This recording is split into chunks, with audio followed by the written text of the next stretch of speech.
There's another hadith that is a point of a lot of discussion between Sunnis and Shia. It's called the Suhayyibat of Yusuf. The female companions of Yusuf. That's like the heading of the hadith. Basically, there was an incident that happened right before the Prophet passed away. Shias and Sunnis have two different interpretations. The Sunnis have narrated, mainly through Ayesha, like she's one of the biggest narrators of this incident, even though there are some others who have narrated it, in like Bukhari, Muslim, and these other hadiths. Sunni version goes the following. I'll just summarize it for you. Before the Prophet ﷺ passed away, you know, he would lead the Salat al-Jama'ah in the masjid. So the Prophet was too ill to lead the prayer. So he said, have Abu Bakr go and lead the prayer. I can't go. I'm too sick. Ayesha came to the Prophet ﷺ and she said, no, Ya Rasulullah. Send somebody else, not Abu Bakr. Maybe have Umar go. The Prophet said, no, have Abu Bakr go. I'm asking that Abu Bakr goes and prays. Aisha said, no, Ya Rasulullah. And basically, she gives the following reasoning why she doesn't want her father to go. Inna Abu Bakr rajulun raqiq. Abu Bakr, my father, is a very soft-hearted man. إِذَا قَرَأَ غَلَبَهُ الْبُكَاء. As soon as he reads Quran and Salah, he's just going to cry. So I don't want my dad in a position where he's leading Jama'ah and he's crying in front of the people. So have Umar pray. So 3 times the Prophet says, have Abu Bakr go. Abu Bakr, I don't want anybody else. At the 3rd time, when the Prophet shows frustration, he refers to Aisha, and maybe Hafsa and some otherwise, but primarily Aisha, and he says, Inna kunna sawahib Yusuf. You are like the female companions of Yusuf. So both Ahlul Sunnah and Shia agree the Prophet said that. But this is the context that Ahlul Sunnah claim the Prophet said it. He wanted Abu Bakr to go and pray. She kept insisting somebody else goes until the Prophet says, no, Abu Bakr, you go and pray. And you're the female companions of Yusuf.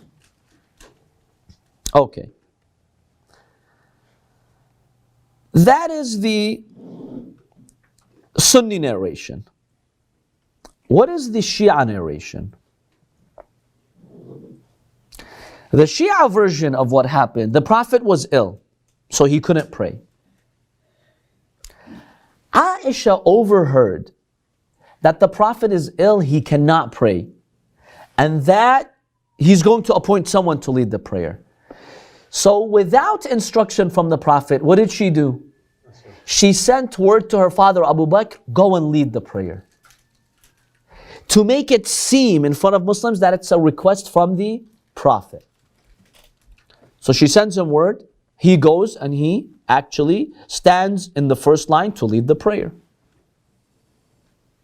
Well, what happens? The Prophet, the Prophet is informed. Abu Bakr went to the mosque and he's about to lead the prayer. The Prophet becomes furious. By the way, we have evidence for these hadiths. We have sources that confirm this. The Prophet becomes furious. He tells Imam Ali and his cousin, the son of Abbas, Al-Fadl ibn al-Abbas, he tells them, carry me. Imagine, he's about to pass away, like he's in a very sick state. But the Prophet said, carry me. I must go to the masjid and stop this. So the Prophet is carried by Imam Ali on one side, Al-Fadl ibn al-Abbas on the other side. He is taken to the masjid, and the first line he tells Abu Bakr, step to the side. And the Prophet prays. He leads the Jama'ah. He doesn't allow Abu Bakr to lead the Jama'ah. Now, interestingly, the Prophet prays while sitting down, not standing. Now you know, according to Islamic law, if the Imam of the prayer is too ill to stand up, can he lead the Jama'ah? No. One of the conditions of Jama'ah is for the Imam to be able to stand upright. Yet the Prophet, he led the people while sitting down. That was an exception in Islamic law because he wanted to make a powerful point. That no, he has no right to come and lead the prayer. So then the Prophet realized it was Aisha's plan and conspiracy to have Abu Bakr. So he got angry and he said what? You are the female companions of Yusuf. So the Prophet said this, according to Shia Hadith and Sunni Hadith. He addressed Aisha, إِنَّ كُنَّ صَوَاحِبِ Yusuf. You are the female companions of Prophet Yusuf alayhi salam. طيب. I've narrated you the two versions. You know, Sunnis have a different story, the Shias have a different version. What does this mean? And who are the female companions of Yusuf that the Prophet is likening Aisha to? If you're familiar with the story of Yusuf, who are the female companions of Yusuf?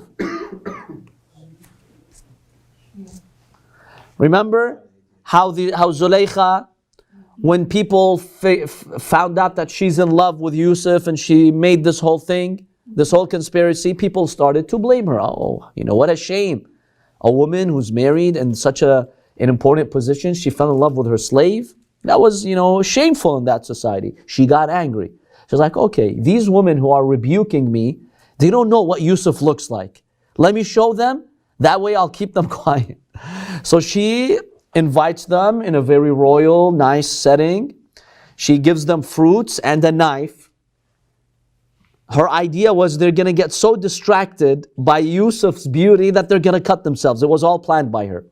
So while she asked them to cut the fruits, she told Yusuf, enter. So he entered into their presence. When they saw the beauty of his face, they were so distracted, they started cutting their own hands. They bled. They cut their own hands. So after that, when they saw the beauty of Yusuf, she told them, see, all this time you blamed me, now you know what I had to go through. They're like, we're sorry. We didn't know it was to this extent. You're off the hook. Believe me, it's not shameful anymore. Any woman who would have been in your position would have, done the same thing. So it's good that you clarified that. These females with Zulaykha are considered Sawahib Yusuf, the companions of Yusuf. Now question, what these women did and all that conspiracy, was it a good thing or a bad thing? The whole thing that they did with Yusuf, was it a positive thing in Allah's obedience or was something negative?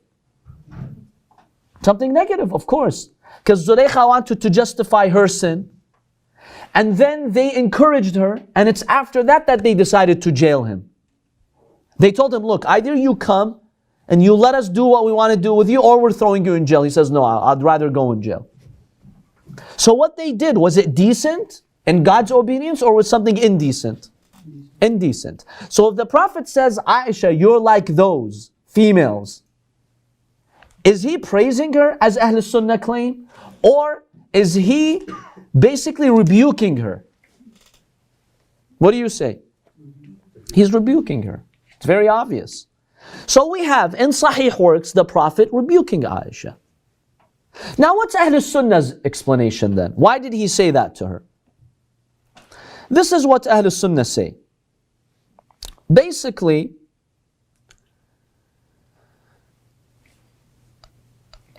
their idea is that Zulaykha, she called on these women, she treated them very well, she hosted them by throwing a royal dinner for them,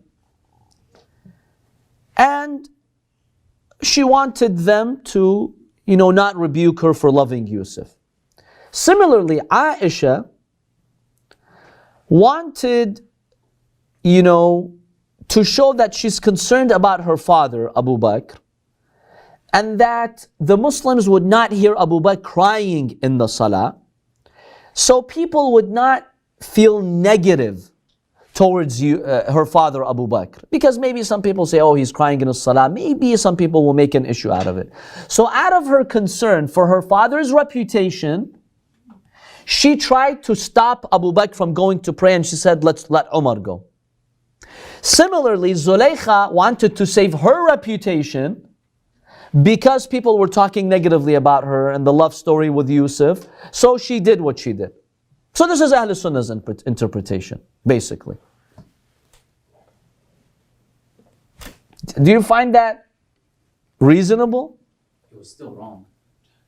Yeah, but they say her intention was good because she wanted to protect the reputation of her father. So she acted out of goodwill. Yes, brother. Question. Do Ahlal Sunnah believe what Zulaykha did was like good?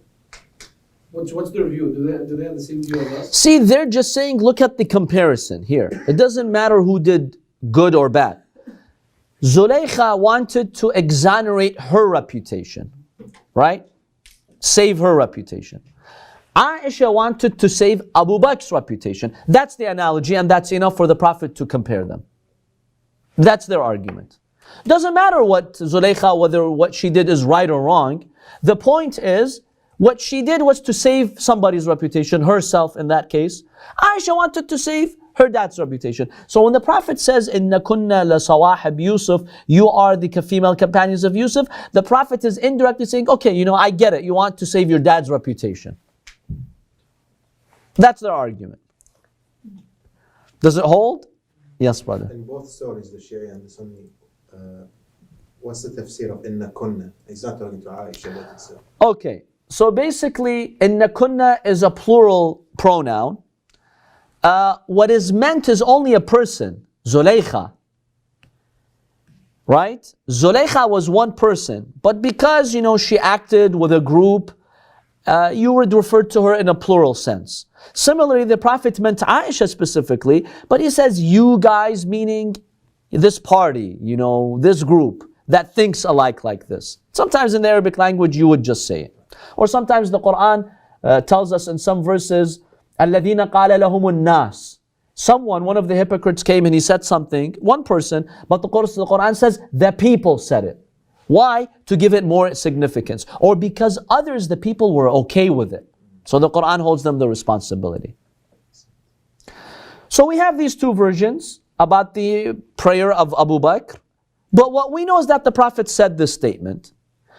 Our analysis is, if you want to stay true to the analogy, what Zulaykha did was wrong.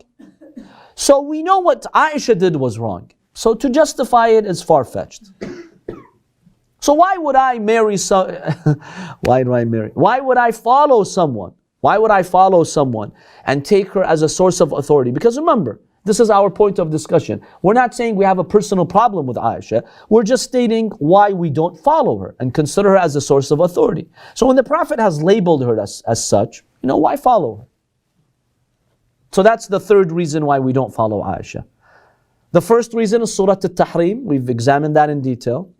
The second reason is what?